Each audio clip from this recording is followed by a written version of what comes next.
Welcome to the Boneyard with Steve Robertson. As always, I am your good friend and host, Steve Robertson. Happy New Year to you. Happy New Year. I'm actually recording this on New Year's Eve. I know some of you thought, well, Steve's got to do 3 shows in 3 days. I don't know if he can do it. Guys, I've done 2 shows in 1 day, right?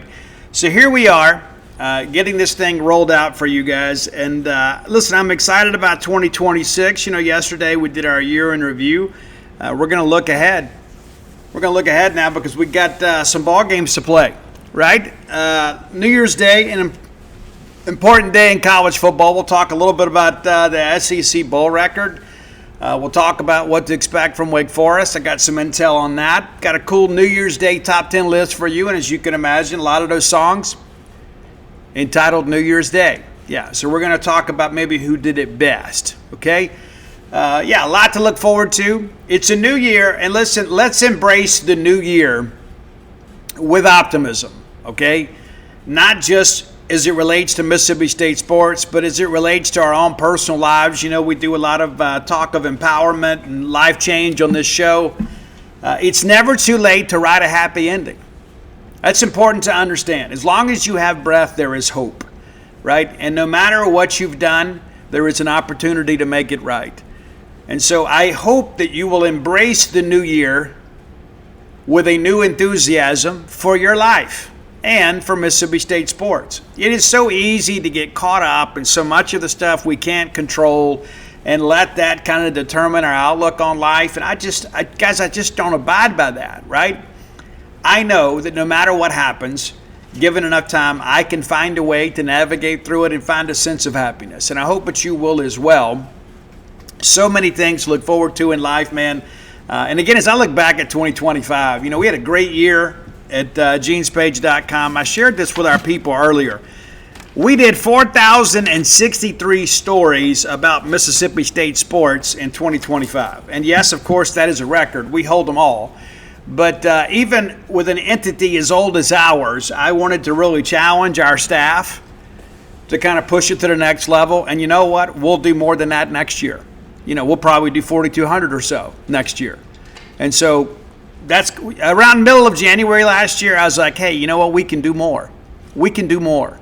And we can do a better job. We can do more extensive coverage about everything that we do. And we can't just be satisfied doing a couple stories a day and taking your hard-earned money for it. So we put together a content plan. It worked out exceptionally well. You guys benefit from our obsession about Mississippi State sports because we know that you are equally obsessed. And I also know that you guys would trade places with me in a second. Most of you, right?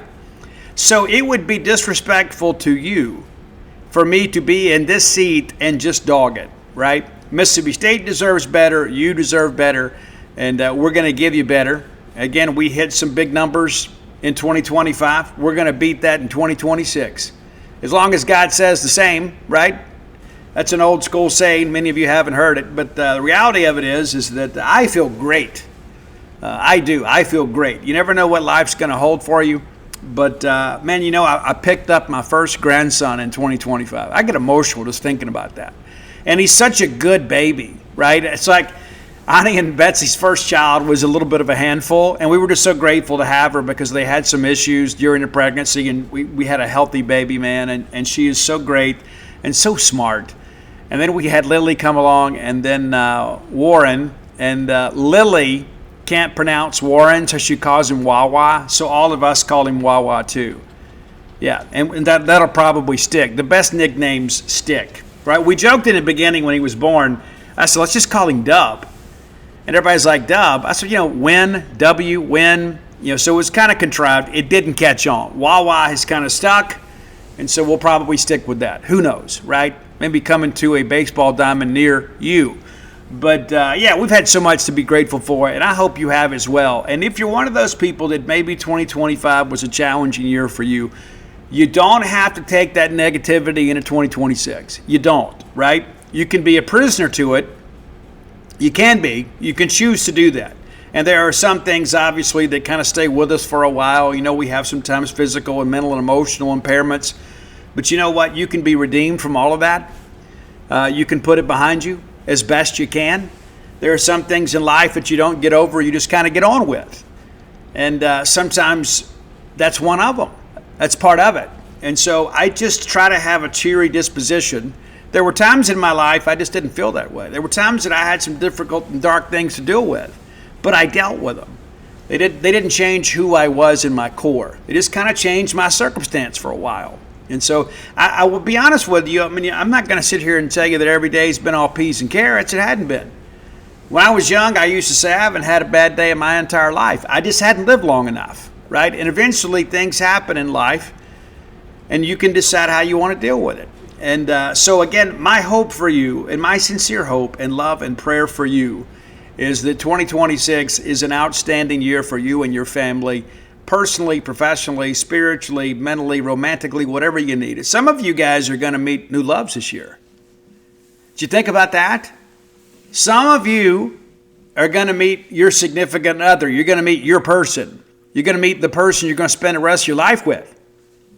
And some of you are going to probably extract yourself from relationships that are of a toxic variety. And so it's never too late to change your life, good, bad, or indifferent. And so I encourage you to do that. Do what's best for you. To thine own self be true, right? To thine own self be true. Life is short, death is certain. There's no point living unhappily.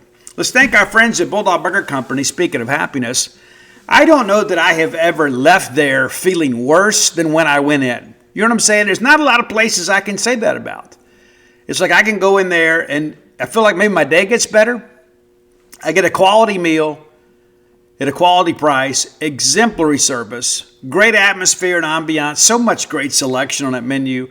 Some days I just feel like a great restaurant quality hamburger. And you know what? I go have one at Bulldog Burger Company. Isn't that great that I've got that option?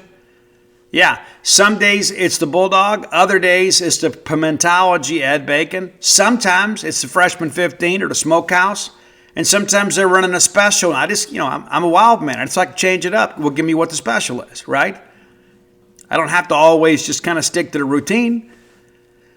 But every time I go in there, whether it's a burger or that BLT salad, I prefer it grilled. You may like it fried. I'm not judging, right? You do what you want to do.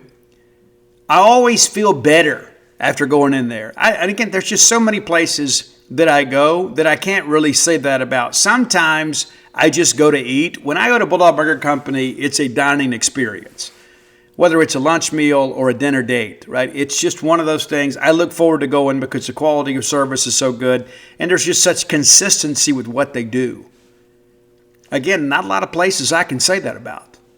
You would expect that from a restaurant as part of the Eat With Us group family. We've grown to love them over the years because they love us right back.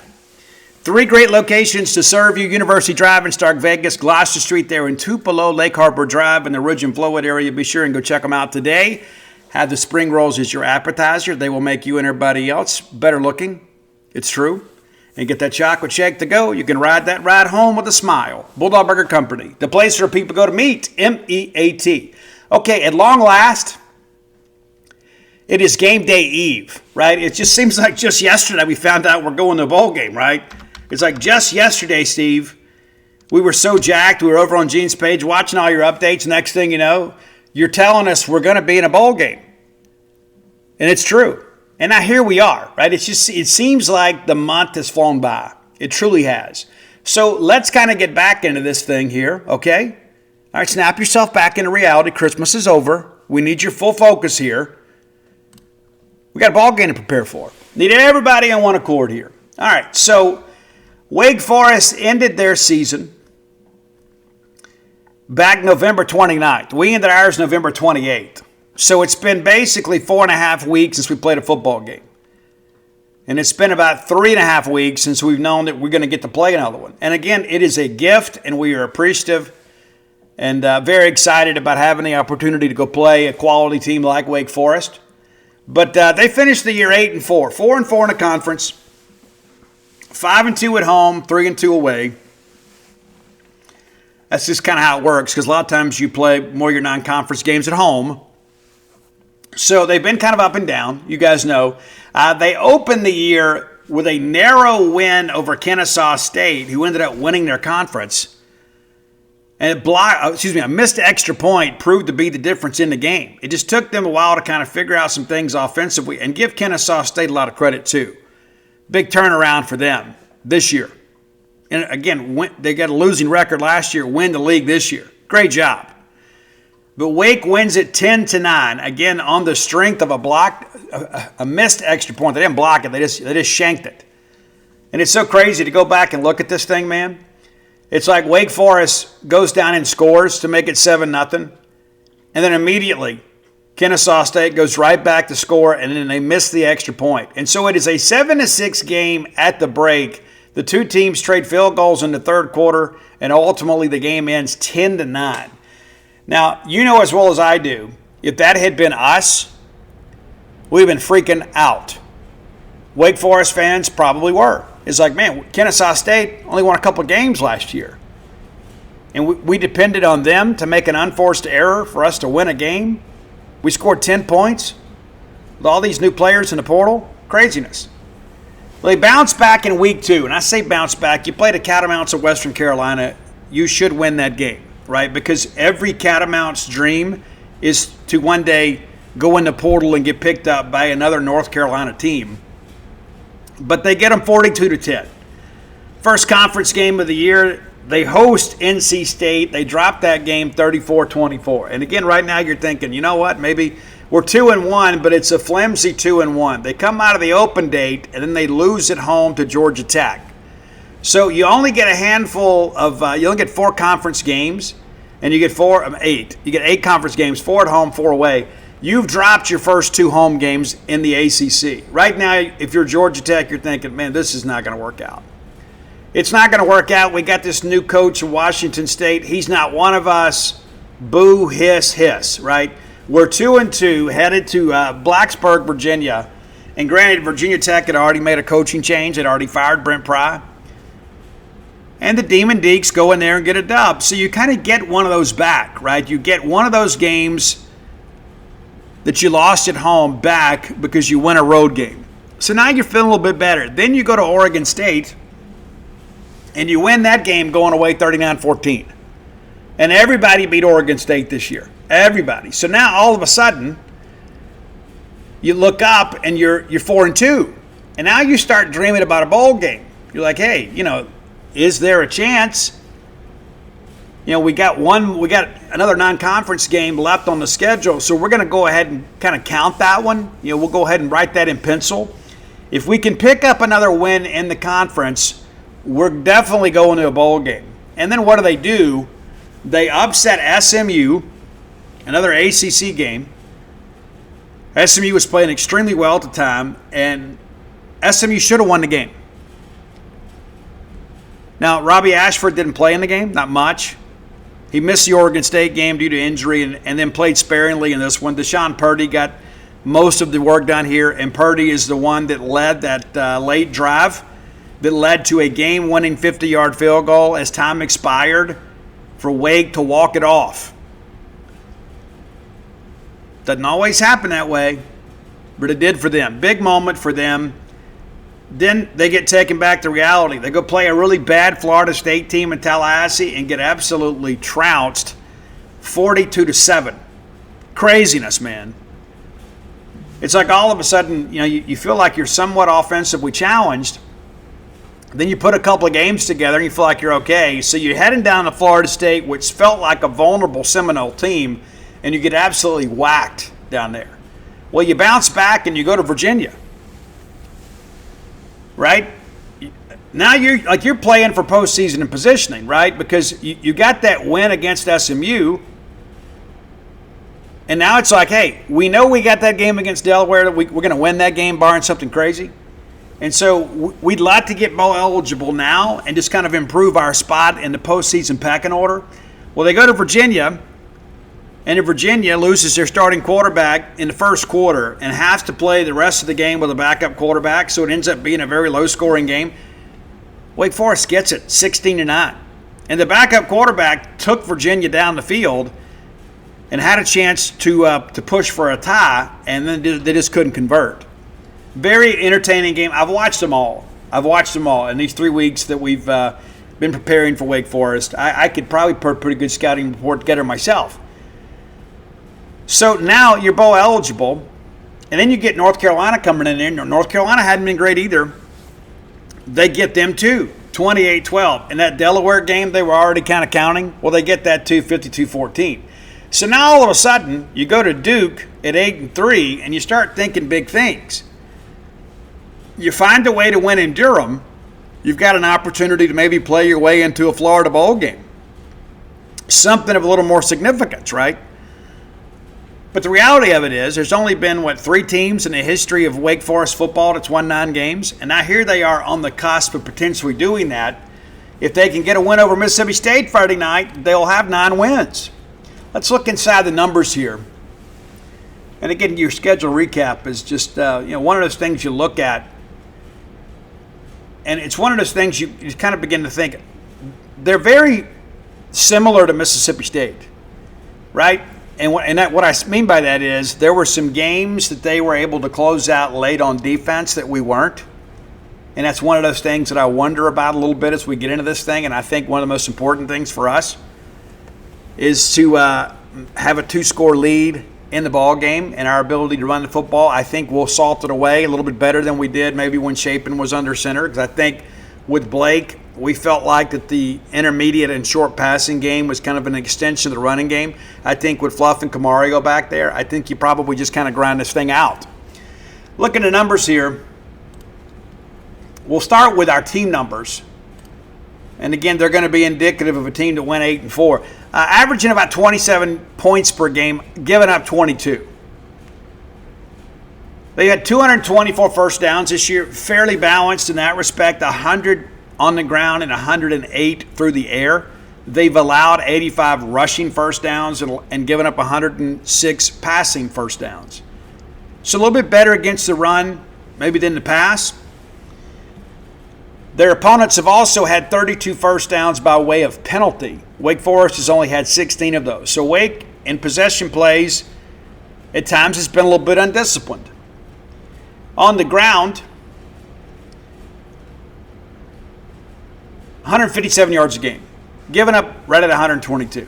They got 21 rushing touchdowns. They've allowed 17. So a total of 1,882 yards on the ground for the Wake Forest offense. Half of that will not be available in the bowl game. They've allowed 1,467 yards. So again, giving up 122 yards on the ground, it's pretty good. But some of those games against non-conference foes got a little one-sided, so they become a little predictable offensively, having to throw the football. In the air, Wake Forest quarterbacks have combined to throw for 15 touchdowns and right at 232 yards a game. They've given up about 211 touchdowns, so 2,787 passing yards against right at 2,400. So fairly balanced offensively. And some of that, too, kind of works off the RPO action. They do some zone read, some RPO stuff with Robbie Ashford, a guy that's been around for a long time. Very fleet of foot, but he's had a little bit of a knee injury at some points in this year. He should be completely healthy and ready to go. Kind of a disparity in total offensive plays. Wake Forest has run 792 offensive plays. Their opponents, 855. That just kind of sticks out a little bit. So is it a big play offense, or is it a defense that forces you to use all 3 downs to get the first down? That's kind of remaining to be seen. 38 touchdowns on the year, allowed just 29. And again, some of that's a product of the non-conference schedule too. That's the case for everybody. Should be, and among the Power 4. Kicking game, got to be sound in the kicking game. And Wake Forest, not especially a great punting team. Averaging about 35 in the net punting. So, what does that mean, right? So when they need to flip the field, it hadn't been one of those things they can do with some consistency. And that's something I think could matter. And I think it's going to be a close ball game, as does Vegas, as the Bulldogs are favored by 3. That could be one of those things where Ethan Pulliam, like in the battle of the punters, it certainly favors Mississippi State. So when you need to go out there and flip the field and make your opponent drive the length of the field, that should be an advantage for Mississippi State. Should be. Field goal attempts, they're 18 of 22. We'll get a little more detailed into that as we get into our individual numbers here. But yeah, about 70 yards of penalties a game. So, somewhat somewhat undisciplined, not terribly, but some. Time of possession, about 29 minutes for Wake. Third down conversions, about 38%, but they will go for it on fourth down. They've done it 21 times this year and converted 12 times for right at 57%. Defensively, they're giving up about 37% on third down, and then also the same number of first downs, 12 of 21 against them. And maybe that's a typo. I don't know. We looked at this before. But Wake has fumbled the football 24 times. Now, some of those from Damon Claiborne, who's not going to play in the game, but he's also the leading rusher. Wake opponents have fumbled 15 times. They've lost 11. 25 sacks for Wake Forest, 16 against. So teams are struggling at times to get to the quarterback against Wake Forest, but some of that, too, is a testament to the mobility of Robbie Ashford and, in some respects, Deshaun Purdy. They're perfect 32 of 32 on point-after attempts, 29 of 39 in the red zone offensively. That's one of those things you look at and say, you think they would be there a little more often. Shows maybe some big playability. But 29 of 39 and 19 of those touchdowns. So about half of their trips to the red zone end in field goals. Exactly 20 of them. 20 of the 39 end in field goals of those scores. Defensively, pretty good in the red zone. They've had 48 times where opponents drove into the red zone. They scored 39 of the 48 and 24 of those touchdowns. So 50%. So half of the red zone scores have been touchdowns. So they've been really good at forcing field goals. And that's something that maybe where Kyle Ferry can kind of stand out to us and be a difference maker in this game. I think that SMU game the whole thing boiled down to field goals, I think. There's a couple of games that I can't remember. There's one or two games where field goals were the primary method of scoring. We talk about Robbie Ashford. Let's start with the passing. Ashford, again, missed the game against Oregon State, played in 11 games. 171 of 289 with 7 picks and 9 touchdowns. So he will give you the football if you're patient. And I think that's one of the things for us. You got to make him be a quarterback and not just let him be an athlete, because you know as well as I do, without his running mate in Claiborne, he is going to try to take on more of the responsibility of the running game. I guarantee it. The guy's a competitor, trying to finish up the right way. We expect him to run the football, and as Jerron Manning says, you got to hit him as hard as you can. You got to make him think twice about running the football. You got to get to him, too.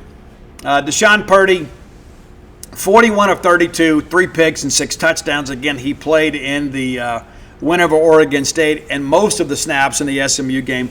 They have used 2 quarterbacks in 7 games this year. Jake Dickert said earlier this week they're going to take it series by series, but there's a good chance that both of them play. And I think we're already expecting that. We talked about the rushing numbers. Damon Claiborne, of course, 907 yards rushing, 10 touchdowns, not playing. Going to get ready for the East-West Shrine game. Robbie Ashford, the second leading ground gainer with 504 yards and 7 touchdowns. Ty Clark, the third, is expected to get the start at running back. He had 232 yards and 3 touchdowns on 58 carries, averaging 19 yards a game. But he is expected to get more opportunities in this one without Claiborne around. Chris Barnes, leading receiver, but also an extension of the running game, ran 13 times for 143 yards, 78 came on one play. He's in the portal. So Carlos Hernandez, a guy too that's did a couple of things. They did run some gadget plays with him, but there's not much depth at the running back position. They've had several guys go get in the portal. They've lost a half dozen receivers to the portal. We have lost some receivers too. But really none as impactful as Chris Barnes, who leads the Wake Forest team with 39 catches, 547 yards, and 3 touchdowns. Second leading receiver, Carlos Hernandez, will be around. 34 of 538 and 3 touchdowns for him. Sterling Burkhalter, a guy also in the rotation, expected to be a big part of their game plan. He had 25 catches for 382 and a couple touchdowns. Micah Mays, the 4th leading receiver, is in the portal. That was a surprise to many people. He's expected to stay somewhere closer to home when it's all said and done. You never know how these, pre-portal proclamations go, but he is a native of Palm Beach Gardens, Florida, so maybe he ends up somewhere back in the Sunshine State. We'll see, but he will not participate in the bowl game. Sawyer Racanale is a guy that had a good game against Duke. Senior guy, really kind of a flex tight end type guy, but they've lined him out at X at times. 17 grabs for 290 and a touchdown. And from there, it just kind of drops off pretty well. They got a couple of guys in the rotation that have redshirted this year that have no stats. That's going to be an interesting dynamic in all this thing, is kind of who does what for them. The defense, I've said this before on the show, from a size standpoint up front, they look like an SEC team. I don't know athletically if they're the same, but this is a defensive front that can cause some problems. But the leading tackler on this team is Nick Anderson. If you've watched him at all, you're going to like him. Kid plays hard. He loves Wake Forest, wears number 45, led them with 94 tackles. They will involve him at times in their quarterback pressures. But he is a guy that's kind of the straw that stirs the drink. He's the captain. He's got 7 pass breakups this year. He's proven to be pretty good in coverage. But a guy that just kind of always seems to be around the football. That's one thing that I love about defensive players, especially at safety, that understand your goal is to find the football. Nick Anderson does. I don't know what kind of pro potential he has, but he has been a great college player for them. It's fun to watch him talk. Like the press conference stuff, he has been probably kind of everything it's right about college football. You know what I mean? Guys that stick around and play harder for their teammates. It's big. Devon Patterson, second leading tackler for Wake Forest, and a guy that's probably a little more involved, in the rush game. Just one of these guys that kind of gets some things done. But he is a guy that has been very productive for them. They're expecting some big things out of him in this ball game, and they're going to need him to play well. Wears number 5, got 78 tackles, 4 TFLs, 9 pass breakups and 3 quarterback hurries, and a forced fumble. Dylan Hazen's another guy, 68 tackles. Langston Hardy, though, is the thing of nightmares, right? You talk about a game wrecker. I don't know this kid's history, but I tell you what, if I had a stat line like this, goodness gracious, what do you think about life, right? Langston Hardy, 67 tackles, 17 TFLs, 7 sacks, 8 quarterback hurries, and a fumble recovery. He is a monster, man, and he's easy to spot. Hey, out of Sandalwood High School, a redshirt junior, he's 6'4", 250, but I tell you, man, he wears that 250 well, right? It's very evenly distributed, and he's not one of these guys that has a huge lower half and then a bad body. He looks like what you would expect an elite pass rusher to look like. Eager to kind of see what he looks like. Now, one of the interesting things, too, as we discussed a couple times before, Mateen Ibaragbe, I know I said that wrong, one of their better defensive linemen, 21 tackles, 3.5 TFLs, a couple sacks, 3 hurries in the portal. And so that moves everybody up, right? And so one of the guys who's expected to be in the rotation is a true freshman by the name of Kadir Dembele. I'm sure I'm pronouncing it wrong, and all due respect for Dembele's family. That's probably it, Kadir Dembele. He's played in 3 games, got a couple tackles. But a big physical guy they're expecting some big things from. But again, the fact that they're talking about what a great opportunity that he has tells me he's going to be in the rotation, and that perhaps some of this injury stuff that they've been very secretive about, as have we. They said 4 to 5 players had season-ending surgery, but they have not disclosed the names of those players. Once we get down there on pregame warm-ups, we'll start looking for that. And if there's anybody of note, we'll certainly share that with you. But it's going to be a different offense for them. But for the most part, they return a lot of their regulars on defense.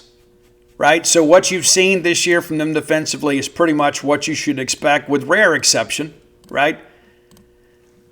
On the special team side, we talked about punting. Cal Joseph, 57 punts, averaging 38 yards a punt. Only had a couple touchbacks, 31 fair catches. You'd expect that with a 38-yard average, 17 inside the 20, a couple over 50. And so if he's got a couple over 50, he's got a couple under 30. It's kind of how that works. Connor Calvert hit the big field goal to beat SMU, 18 of 22 on the year. He is 8 of 9 from 20 to 29. They have not kicked anything under 20. 2 of 3 from 30 to 39. 6 of 6, 40 to 49, and 2 of 4 from 50 plus. He's also had 1 block. So, part of the deal. This kickoff thing is interesting to me. 65 kickoffs, 45 of them touchbacks. But schematically, we basically just kind of fair catch it and take it at 25. Like so many things that go wrong, I guess. But it's just one of those things we have not done. We have not really tried to make ourselves a threat in the kick return game. But that's your look at Wake Forest. Kind of more of an in-depth look as we prepare. I do expect Mississippi State to win this football game. And I'll give you my final thoughts on why in the final segment of the show. But what kind of gives me a little bit of pause at times is when you have so many new pieces and they've had, 3 weeks to get ready, even though 1 week of that was the Christmas holidays. It just, you never know what new wrinkles and things maybe they haven't put on tape that they'll show in this ball game. But they're going to play to win the game. They're not going to go out there and just throw caution to the wind and just go crazy in the ball game. They're trying to win a game and try to do something that is somewhat historic in their program. So I don't think it's going to be one of these things where they just line up in a split back V or something we've never seen before just to kind of keep us off guard. I think they're going to go out there and just kind of do what they do with a few wrinkles out there just to kind of keep us honest. All right, time for our Close with Blair Player of the Day, brought to you by Blair Chandler at closewithblair.com. C-L-O-S-E with Blair, B-L-A-I-R.com. Very easy to navigate. Let me make it easier for you. Phone number, 601-500-2344, 601-500-2344. That goes directly to Blair, not a call center, not a receptionist. That's right in his pocket, or chances are sitting on his desk, just like your cell phone. That's his personal cell number. Call or text him today to get more information about making the dream of home ownership come true for you. He has 25 years of experience in a meat grinder of an industry. Nobody stays in a business this complicated, this long, without knowing what they're doing. He can get you to the closing table when so many others can't. Maybe you tried in the past, and maybe the problem wasn't you. Maybe it was your loan originator. Maybe they didn't have the expertise or know-how to get you into your new home. So whether it's your first home, your next home, your retirement home, or perhaps that game day condo, which may be more affordable than you think, Blair's a name to know. CloseToBlair.com. Okay, we're going to go with Anthony Evans as our player of the day. And I'll tell you why. I think that he has a chance to have a real impact in this game. He posted a highlight video, and people wonder what that means. Is he going in the portal? Is he staying? It didn't say Dog 2026. We don't know what it means. It could mean nothing, right? It could just be a friend of his put that together for him and sent it to him, and he posted it for all of you to enjoy. But with their punting issues, they should be able to cover, but you know what? When you got a guy like that, Anthony Evans, you get off one bad punt, he can wreck a game for you. And I think Ant didn't have a great Egg Bowl. I think Ant is a guy that wants to go out there and get a dub for us. And I know as well as you do, Anthony Evans is a player. We need him to play at a high level. And I think in some max protect opportunities, he and Brennan Thompson are going to match up pretty well with those Wake Forest defensive backs. So we catch them in the right blitz package. We got a chance to get some one-on-one coverage, and I expect Anthony Evans to have a big ball game as a returner and as a receiver. Thus, he is your Close with Blair Player of the Day. Okay, time for today's Top 10 list is always brought to you by the fine folks at Kalido Guitars. That's C-A-L-I-D-O guitars.com. Man, I love partnering with them. I love turning you guys on to new businesses. They're going to give you quality service and quality products at a quality price. You're going to get them at a discounted price because you listen to this show. Kalido Guitar is a Mississippi State-owned and operated guitar shop out in Lake Jackson, Texas. You can stop by and see their extensive selection in person. Next time you're in the greater Houston area, I would encourage you to carve out a little time if you're a guitar player and go check it out yourself. You should. Now, they specialize in guitars, but they carry many other stringed instruments. So if you need a banjo, a ukulele, or anything like that, they can accommodate those requests as well. And these are professional grade musicians themselves, right? They know how to play, and they know how to set up your guitar. When I got my Steve Vai Signature original guitar, it was ready to play. All I had to do was unpack it, plug it in, and I was ready to go. It's the most beautiful instrument I've ever owned. It's got that monkey grip. It's so great. It's so great. It sounds just so clear and beautiful.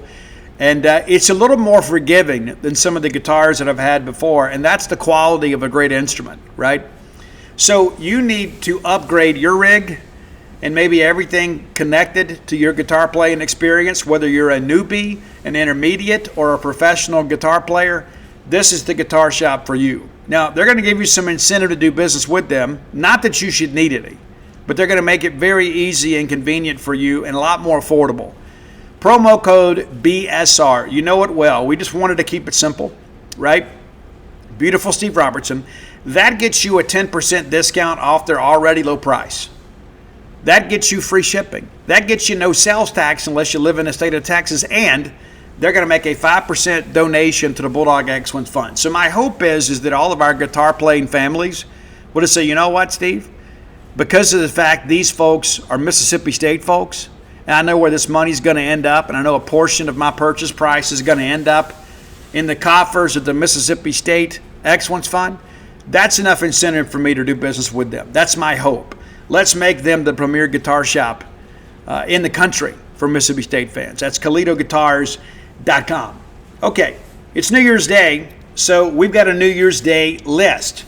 Top 10 New Year's songs, many of them entitled New Year's Day. Now, many of you know the great band Switchfoot, right? Dare You to Move, all that good stuff. They're basically a Christian rock band.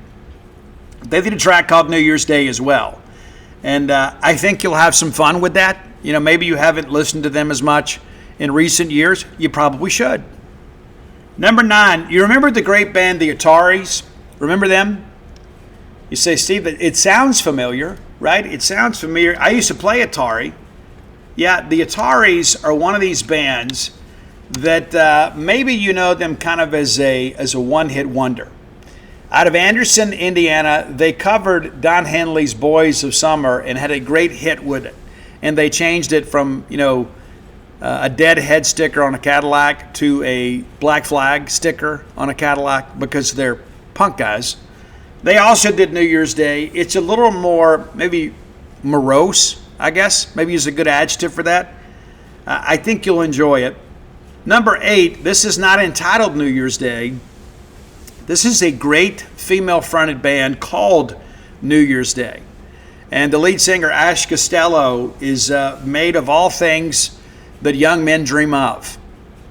Extremely talented, sultry, absolutely gorgeous singer, kind of the alternative rock style. Got some wild hair and stuff, but she's awfully fun to look at, but she's just as much fun to listen to, right? She's not just eye candy. She can absolutely wail. And we're going to go with my wife's favorite New Year's Day song, and it's a track called Shut Up. It's not reflective of me, wise guy. Number 7, kind of changing up a little bit, a long way from the band New Year's Day, it's Taylor Swift. We hadn't done a lot of T Swift on the show, but she had a great song about New Year's Day too, and it's kind of like the morning after the New Year's Eve party. Girls walking around without their shoes on, things like that. And a lot of people like that song. It's a huge hit and worthy of inclusion. Now, a song that you may not be quite as familiar with from a vocalist that you are, it's Rob Thomas's New Year Day. Rob Thomas, of course, the front man of the great rock band Matchbox 20, because we want to push you around, right? I really liked Matchbox 20. A lot of the Rob Thomas stuff I think is kind of hit or miss. I think this was probably a hidden gem within the catalog. Maybe you don't know it as well. Familiarize yourself with that track. Number 5, It's Bon Jovi. Little did you know that they did a song called New Year's Day. And really no question about, Bon Jovi's talent. Good to see Bon Jovi back. Hopefully Richie will join them, right? We'll see. I love the documentary. I absolutely love that documentary. And, the song New Year's Day from them is off the album This House Is Not For Sale. A couple hits on that too. And as John and those guys have gotten older, at times they've gotten a little more mellow, and this is kind of along those lines.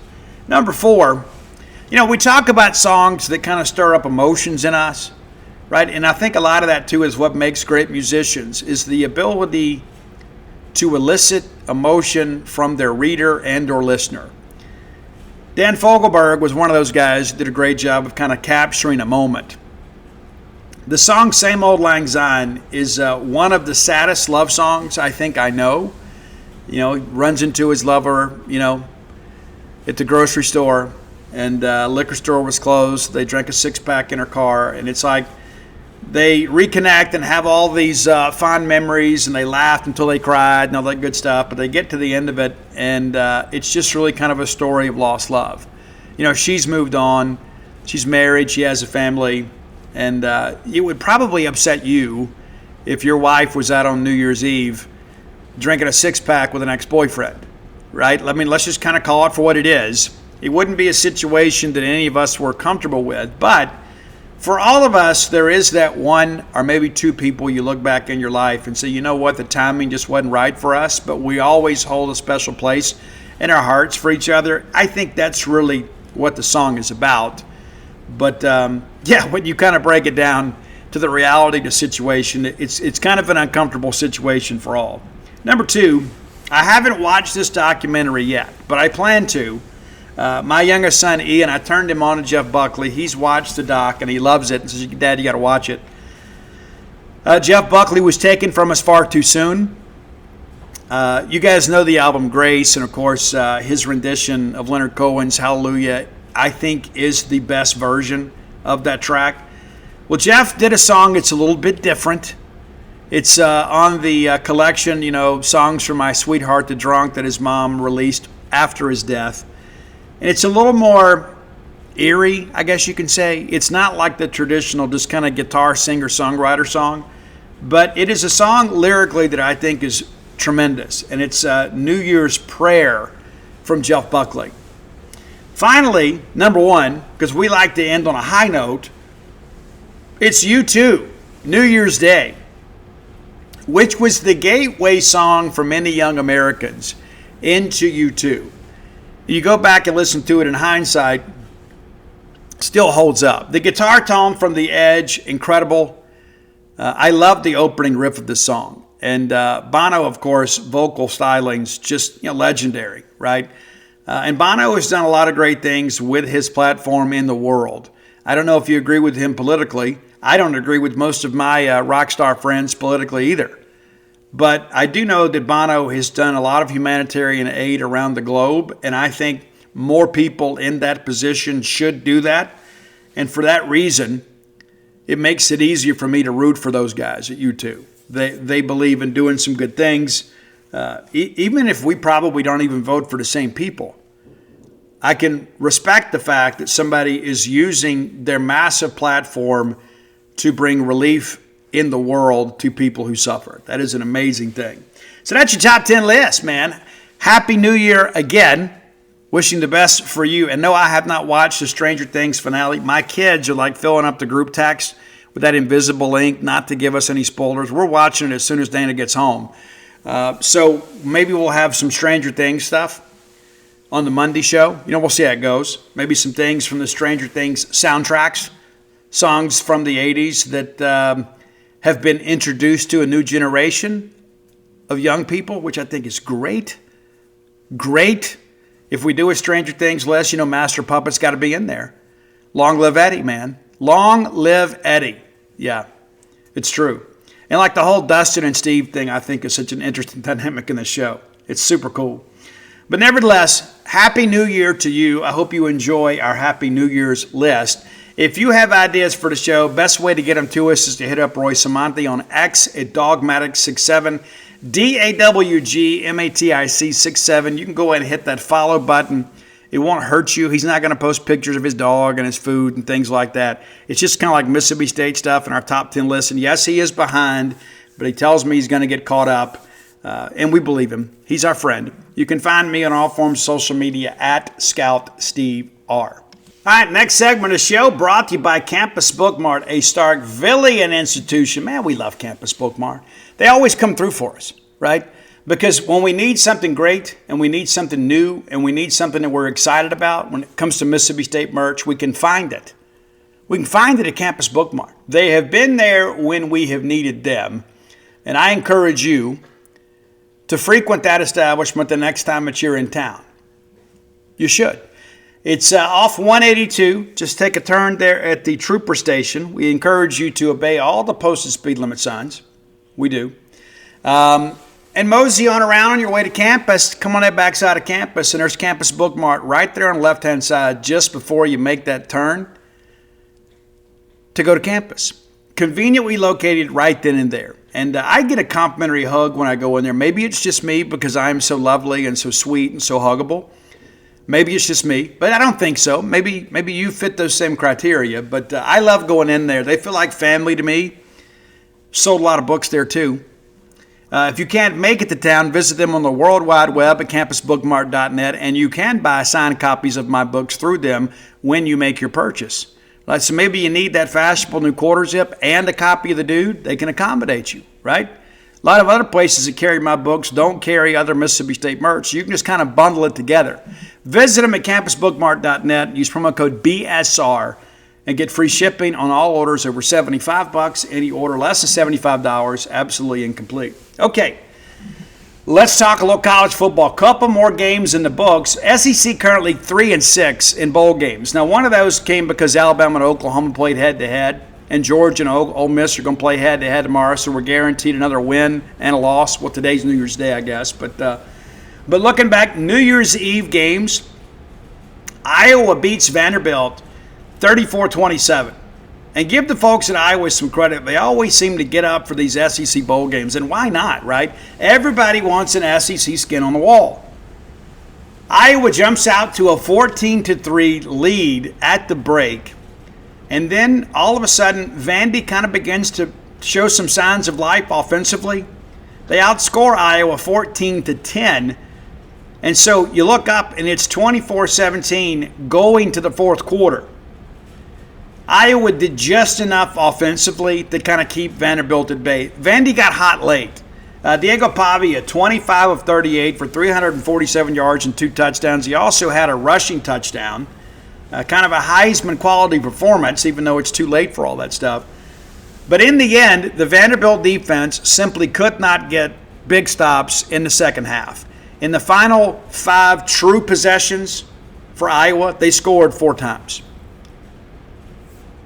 It's tough to win a ball game when you're chasing the game and you can't get stops defensively. Vanderbilt cut it to a touchdown and then couldn't get Iowa off the field late. And then Iowa runs the clock out and they win 34-27. So, we'll see how things kind of progress down the road. But Vandy, 14 in the country going into this game. Iowa, 23rd.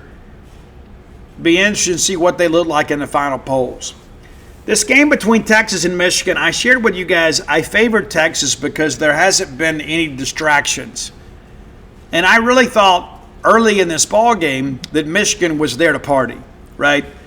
It's 17-17 at the break. And that took Texas from kind of coming from behind there. And then in the second half, it's pretty much all Texas. They outscored the Wolverines 24-10 in the second half to win 41-27. So, again, the nightmare is kind of over for Michigan. And kind of like LSU, you feel like Michigan was just kind of ready to get through this bowl game because they've got a new coaching staff. They want to get all that stuff in place. The portal's opening. There's just a lot that happens. You had a late coaching search.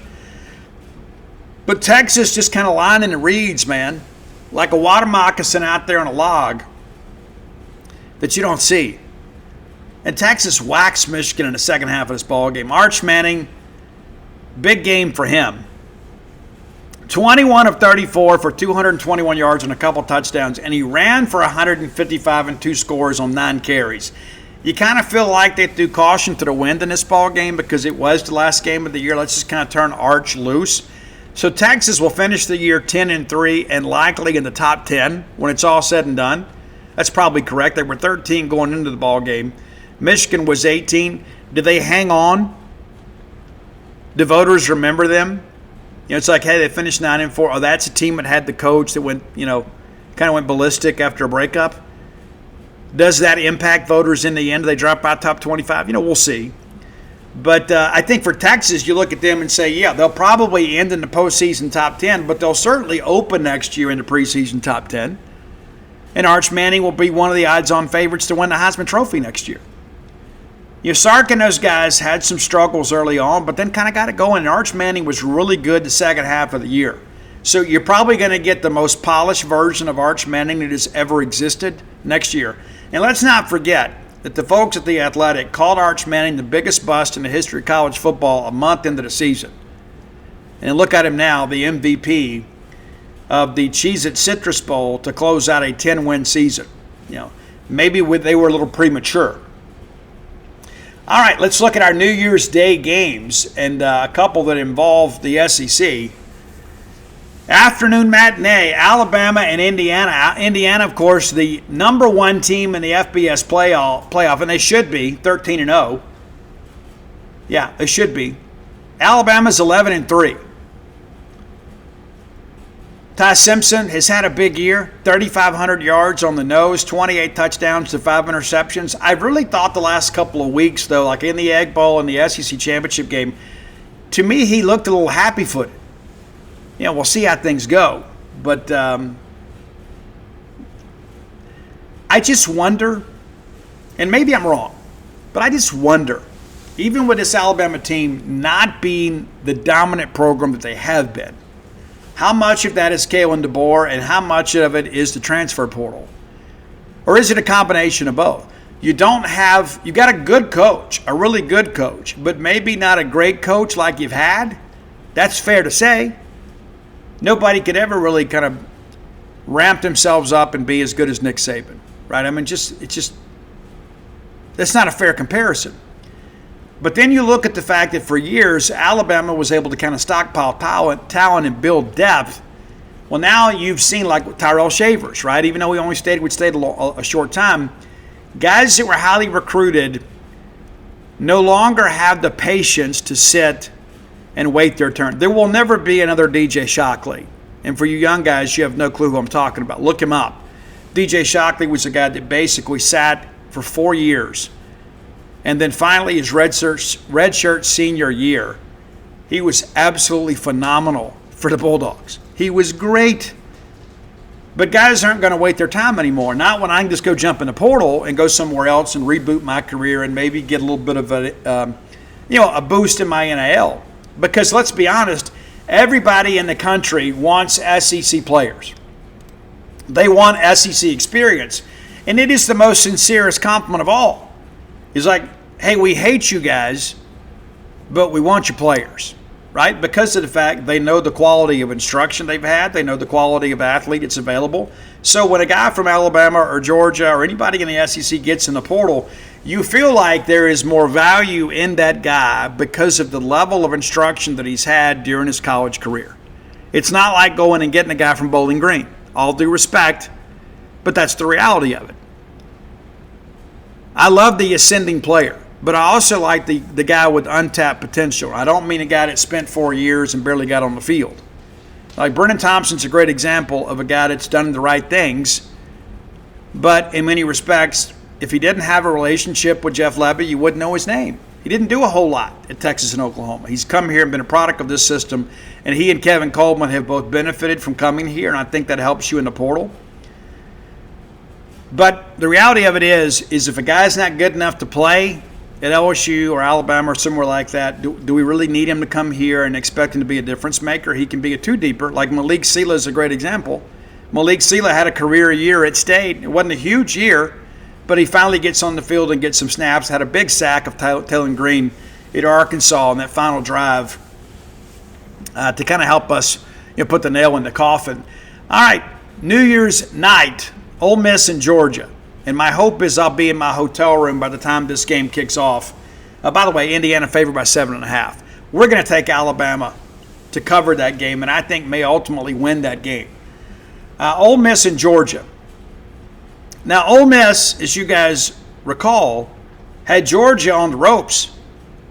And then Georgia decides in that fourth quarter, okay, we're done playing with you guys. Ole Miss 12-1, Georgia 12-1. And if you're Ole Miss, you got to feel like, you know what, we should have won that game.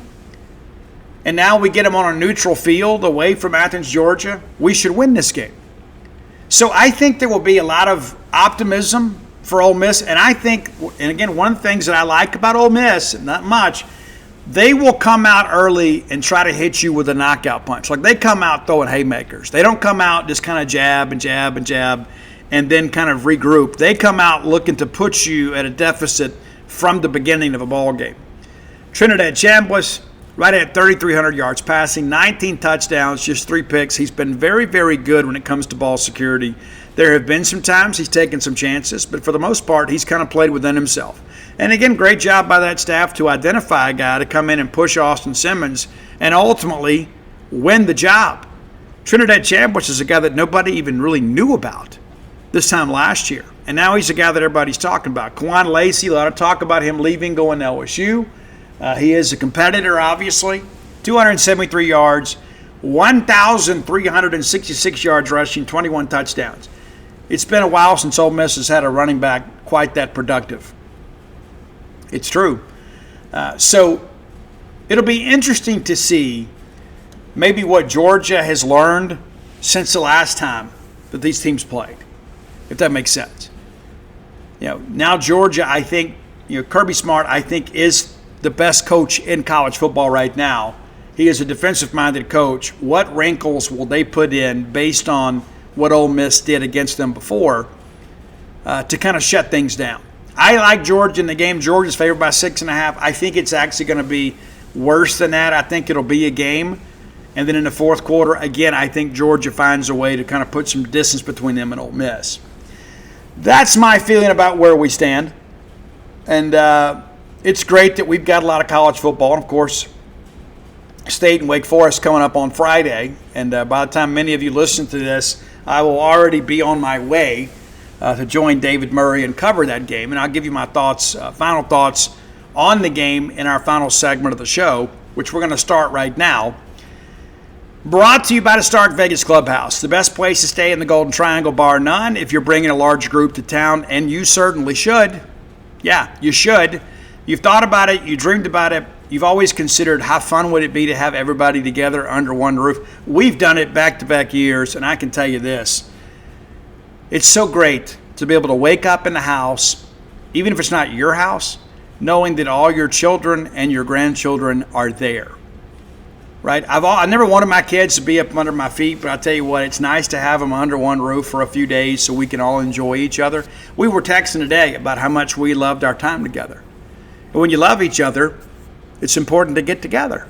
It is.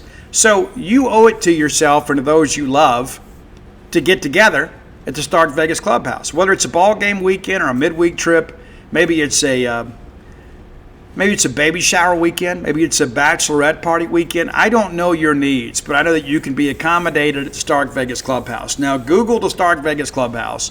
When you do, their Facebook page will auto-populate. You can see pictures of all the amenities available to you and your guests, the full-service kitchen, the wet bar, the back porch area, the fire pit area. Conversations around a fire are just more meaningful, especially this time of year. And plenty of parking. That's an underappreciated amenity available there that's not available many other places. Plenty of parking there. So even if you have some come-and-go guests that aren't going to spend the whole couple nights with you, there's room for them to come visit. And it's a stress-free thing, no anxiety when it comes to parking. That's a bigger deal than you realize. Now, when you do your Google search, you're going to have some booking options pop up. You can go through Airbnb or VRBO, completely up to you. Completely up to you. But if you want to save some money, book through the Evolve website and use promo code BSR10. That's BSR, Beautiful Steve Robertson, the number 10, gets you 10% off your stay. So here you are, saving money at the premier place to stay in the Golden Triangle, whether it's a work group, a friend group, a family group, just 5 minutes away from the Mississippi State campus. Do your tailgating right there. Save yourself a lot of time and trouble. The Stark Vegas Clubhouse, the premier place to stay in the Golden Triangle. All right, as you are aware, Mississippi State women's basketball will open SEC play on New Year's Day. And so let's kind of take a look at this thing here as the Auburn Tigers are coming to town. We feel good about where we are, but we're kind of interested to maybe really know where we are, and we're going to find out pretty quickly. And again, I think maybe Auburn, even an improved Auburn team, may be, of the first 6 opponents, may be the team you feel the most confident about. 6:30 tip-off from Humphrey Coliseum. If you're in town, we encourage you to come by and enjoy the game. Bulldogs need you to be there. Let's take a quick look at Auburn. And, again, coaching change, right? You feel a little bit better about it, I think, if you're Auburn. They're 11-3, 7-1 in home games, 2-2 in true road games, and 2-0 in neutral games. So 2 of their 3 losses have come on the road. Let's go back and kind of review the schedule here. They open up with a overtime win. It ends up being 71-58. Man, talk about dominating the overtime period. They win at Charlotte. Then they knock off Alabama State, double them up 82-41. They get UNC Greensboro 64-57. They blast Valley 110-50. They get Georgia State 69-65. That's one that kind of sticks out to you a little bit. They get Rutgers 51-46. They get Texas San Antonio by 17. They play California in Frisco as part of that Hoop Fest Women's Basketball Challenge. So they win both of those games. They beat UTSA and Cal 58-50. Of course, Mississippi State played Cal last year in the NCAA first round. They lose at home to Oregon on what they call Dunk a Duck night. Didn't quite work out. They lose by 5.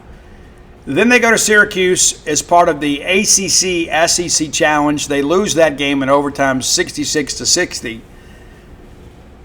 They then lose to Seton Hall by 6. So even in their losses, they've been competitive. They win at Middle by 16. They take down Alcorn by 12. They get Jackson State 64-48, and now here they come, right? They'll head to Mississippi State, probably already here, celebrating New Year's Eve and having shoot-around, all that good stuff. And so not an especially challenged non-conference schedule. There was a time that Rutgers used to be a national power. Maybe not so much now. But let's kind of look inside the numbers here and kind of give you guys a little bit of a scouting report as you prepare for the SEC opener. Again, 6:30 tip. Obviously, tickets available. A lot of people are going to be out of town. You may be able to find some great tickets. All right, Tigers averaging right at 68 points a game, giving up 54, shooting 43% from the field, allowing just 35%. 32% from beyond the arc, and they do shoot it with some frequency, but they're not crazy about it. They've defended at 3 pretty well, right at 29% for their opponents. Shot free throws pretty well. Women's game typically has that, right? 71%. Rebounding, not necessarily a strength. They're out-rebounding opponents by 1 a game, 35-34. They will hand out a few assists, but not a tremendous amount, about 10.5 a game. They will turn it over about 17 times. They have forced around 22 turnovers a game, too. So that's one of the things State's going to have to be mindful of. This Auburn team can be a bit handsy, 168 steals on the year. That's good for 12 a game.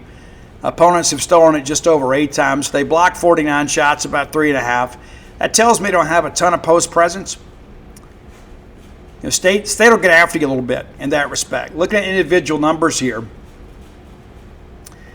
some interesting names. Harrison Koulibaly leads the team at 10.9 points per game. She's also somebody that at times produces some turnovers, but also picks up some steals. 32 turnovers, which is the most on the Auburn team. She has handed out 14 assists as well. But, by and large, a lot of these points are coming in the paint. Maya Petticord, 10.8 points a game. Pulling down a couple rebounds. A young lady, too, that has the propensity to turn it over a little bit, but also get some of it back on steals. Caitlin Duhan, been a pretty good three-point shooter for them, 13 of 28 for right at 46%, just under double figures at 9.9 points a game. Picking up about 4 boards off the glass. Katie Lee, 9.4 points a game, also a tremendous rebounder, 78 boards. That's 5.5 a game, which leads the Auburn team. Jemiah Harris, 7.9 points a game. So you see a lot of balanced scoring here. Ariel Jackson, 7.4 points a game. So all of the starters within a shouting distance of double figures. Harrison Koulibaly doesn't start most games. 14 games played, just 2 games start. But Maya Petticord, Caitlin Duhan, Katie Lee, and then Ariel Jackson, Jemiah Harris, that's been your primary 5. But they do have a little bit of depth here, but they're not playing a ton of minutes. And we'll see, what happens in SEC play. Everybody needs a little bit of a break in that respect. So, we'll see how things go. But again, you're kind of working through this. Fairly balanced scoring. Maybe not somebody that can carry a team when times get tough, but a team that can score from multiple spots on the floor. Everybody needs that third complementary score. It appears that Auburn has a third and potentially a fourth. So defensively, it's more of a challenge for you. But I think when you look at this is a team, I think, in many respects, is going to have some challenges rebounding against Mississippi State's length. And that's always part of the deal, too, as you kind of run through this thing. And just kind of giving you some numbers here. Katie Lee is 6'2". Just about everybody that is a regular contributor to this team outside of Clara Koulibaly is going to be 6 foot or less. Of course, Montague, former Bulldog, is there too. 6'5" player, but doesn't play significant minutes there. But it's an interesting construct, but there just doesn't appear to be a lot of players with a lot of height that get a lot of minutes. They have some players off the bench that are transferred in that have some length, but so far they have not made much of an impact. And so I think this is going to be one of those situations where if State can shoot it well and rebound well, and that sounds like pretty basic fundamental type stuff, State should win this ball game. And again, this is a much improved Auburn team, but I think from a roster composition standpoint, I think I would favor Mississippi State, especially at home in this game. On the men's side, as you guys know, Mississippi State also getting ready to open up SEC play. And January 3rd, which is Saturday, before we get back together, we'll be traveling to the University of Texas. Texas, at times, has had some elite basketball teams. They truly have. There have been other times they haven't been quite as good. We don't know what to make of this team yet, but they're 9-4. And you feel like, hey, with 9-4, is this a team that is underperforming? Or maybe they played a very challenging non-conference schedule. Well, they open up and play Duke and lose by 15. Then they get Lafayette, beat them by 37. They take down Fairleigh Dickinson 93-58. They get Kansas City 71-55. They beat Rider 99-65. They lose to Arizona State by 1 out in Maui. Then they blast Chaminade 119-78. Then they win against NC State in a wild one out there, 102-97. Then they lose to Virginia 88-69. They beat Southern 95-69. They get beat by UConn 71-63. They get Lemoyne in another blowout by 42 points. They get Maryland Eastern Shore 94-71. And so when you look back, it's been somewhat of a challenging schedule, but they have not performed well against Power 4 teams. The only win they have is against NC State in a barn burner of a game where they played 3 games in 3 days. But this is a team, obviously, that can put the ball in the basket at times. And so defense is going to have to come at a real premium for us. We're going to have to go out there and play probably better defense than we played all year. Let's kind of get inside the numbers here and just kind of take a look and see what we're up against. And again, I'm going to mispronounce some of these names. Please forgive me. Matas Vokiatis or Vokitatis. That sounds almost Spanish, but anyway, appears to be an Eastern European or a Greek player. I would go with Greek. 13 starts under his belt, averaging 15.8 points a game. Daywin Swain at 15 points a game as well. Jordan Pope, 13.2. Tremont Mark, just under a dozen. So you've got 4 of 5 starters that are averaging double figures. And then you've got Simeon Wilcher, who is probably the first guy off the bench, pitching in 9 points a game. And they've kind of played around a little bit. Camden Hyde has 8 starts under his belt. Nick Cody has played a little bit too. But this is a team shooting 34% from beyond the arc, but they're actually getting outshot by a slim margin. Their opponents just haven't attempted as many threes. Texas has almost got 300 three-point attempts this year. Made 101 of them. Shooting 72% from the free throw line. That's always a nice added bonus. Pulling down 42 boards a game. Only giving up about 30. When you're plus 10 in rebounding margin, you typically win games. They're a team, too, that has only had players foul out 4 times this year. How about that? That speaks well, right? That means you're defending without fouling.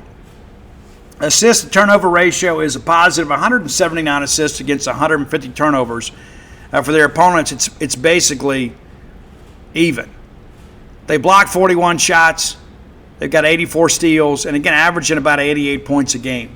And again, you got a couple of those games that went over 100 points, which kind of skews the numbers a little bit in the non-conference, but giving up about 71. And they did play some decent non-conference teams. No ifs, ands, or buts about that aspect of it. But, yeah, we're going to have to come out and play. And, Mississippi State is a team that I think is capable of playing with anybody. We learned that over the course of the last couple of years. But really the question is can we beat anybody? Like we learned last year, hey, we're a team that can compete, and at times in those final few minutes, we struggle a little bit. And we've got to find some guys that can help us close out games because, everybody's going to work to try to take Josh Hubbard away from us. That's how it looks. So your SEC opener for both teams, New Year's Day and then on Saturday. And it's so crazy to think about kind of where we are, right? Thursday's New Year's Day, open SEC play. Duke Mayo Bowl on Friday, and then the men. So you're going to have plenty of things to cheer for in the coming days. And again, we're back in Humphrey Coliseum on the men's side on Wednesday, January 7th, against Oklahoma before we travel to Lexington. And then we get Alabama coming in, and an Ole Miss team that we've done really well against. And so you look at this and you feel like we ought to be able to get through these first couple of weeks without being in a situation where we're chasing the season. And we've been in that position before. Remember Chris Jans and those guys that first year, everybody kind of said, well, this is what to expect. And lo and behold, he gets hot late, we make the tournament. So again, I trust Chris Jans, and I am beginning to trust this team. But that trust is going to be challenged a good bit in these next couple of weeks. And I encourage you to join us at the Humphrey Coliseum every opportunity that you get. All right, final thoughts about Wake Forest and Mississippi State.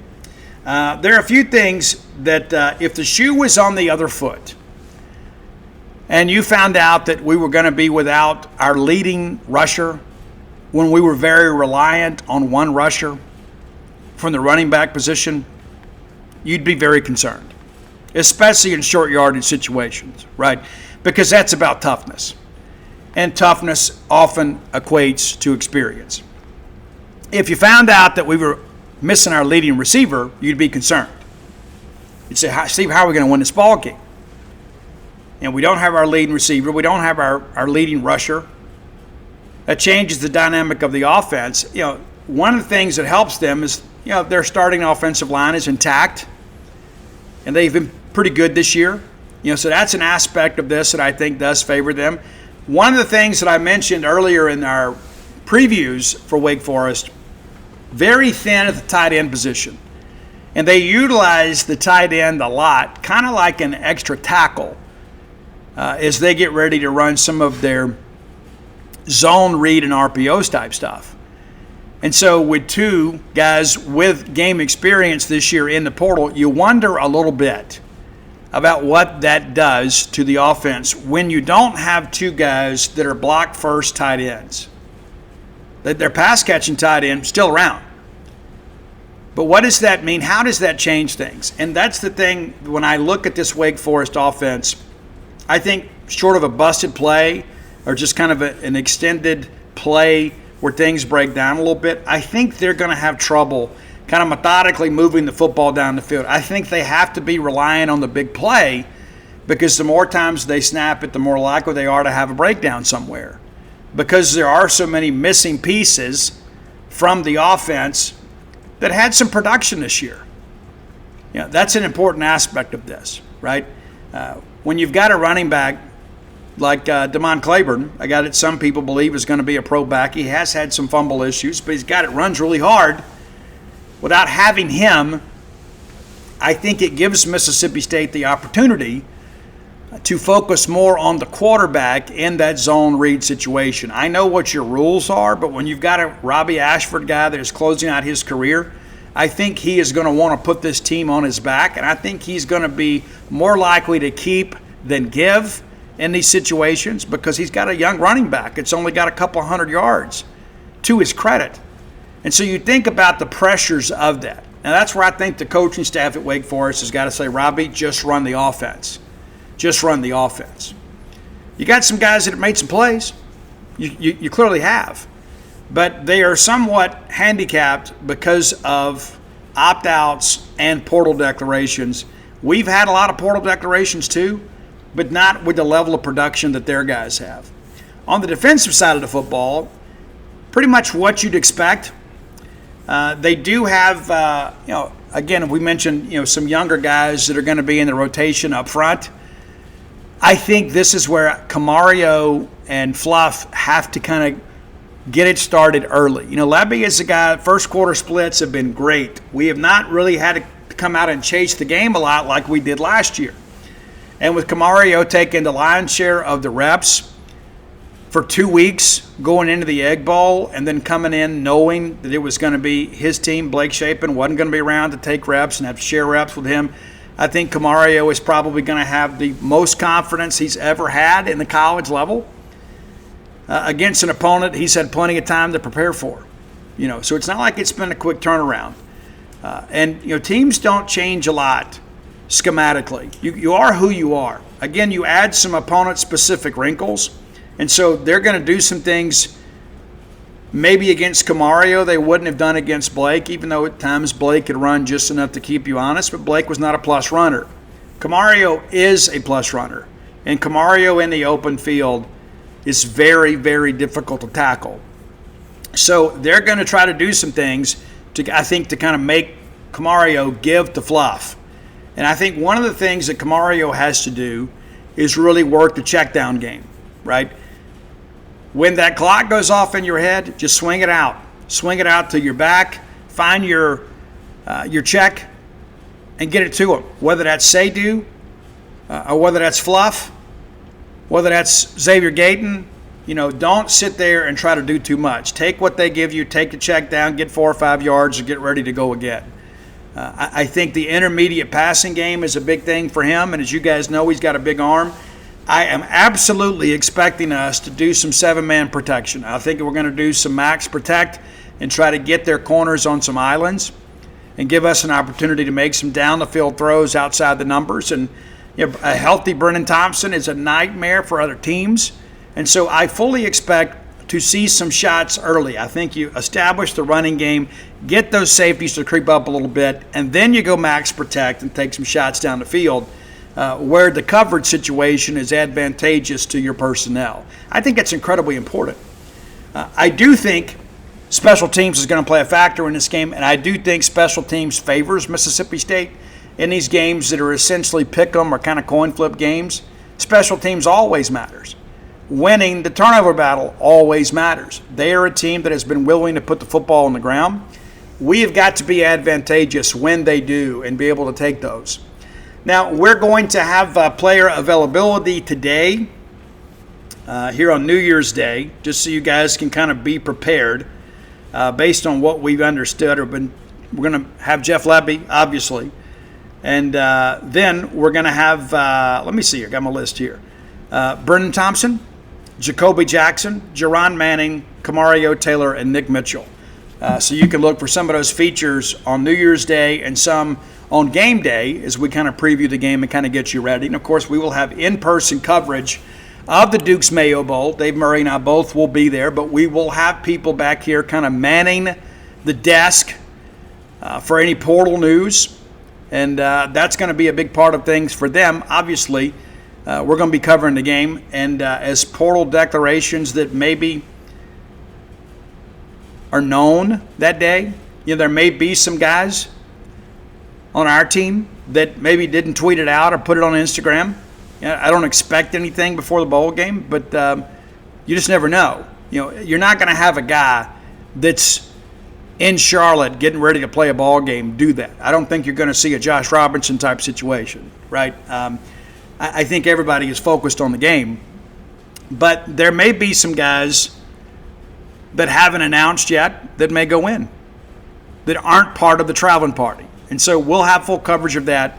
And then, of course, throughout the day, we'll be trying to kind of work and find out through our sources around college football who may be visiting Mississippi State this weekend and throughout the week and next week. Things are going to move quickly. It's not going to be like a traditional official visit weekend where you got time to stick and move. We're going to be lining up guys. Some guys will take one-day visits. Some guys will stay 2 nights.